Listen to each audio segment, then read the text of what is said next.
मैथिली दुल्हन। इसके मनमोहक गीत जरूर सुने। यदि अच्छा लगा तो चैनल सब्सक्राइब जरूर करें। अखन अपने सब सुन रहल छी अलोली बाजार खगड़िया से माँ सरस्वती रिकॉर्डिंग स्टूडियो की शानदार प्रस्तुति। गुड्डू राज मधुबनी।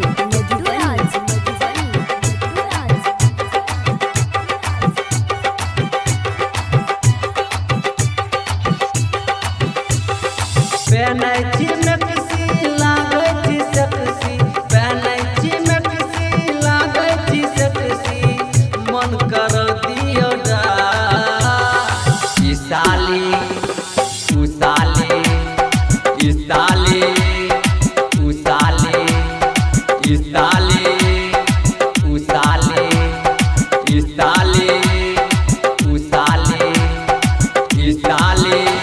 Presented by माँ सरस्वती रिकॉर्डिंग स्टूडियो अलोली बाजार।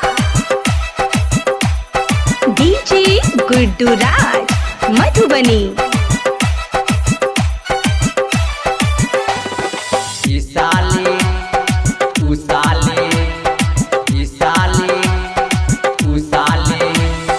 माल जबरदस्त छी, चाल जबरदस्त छी, देखे में लागे छी से नीलियन।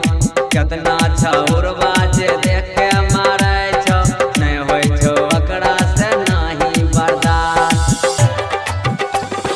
माल जबरदस्त छी, चाल जबरदस्त छी, देखे में लागे छी से नीलियन।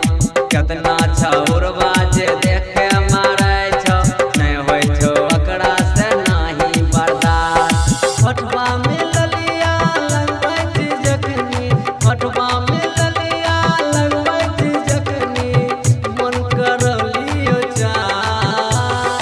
ई साली ऊ साली, ई साली ऊ साली, ई साली ऊ साली, ई साली ऊ साली, ई साली।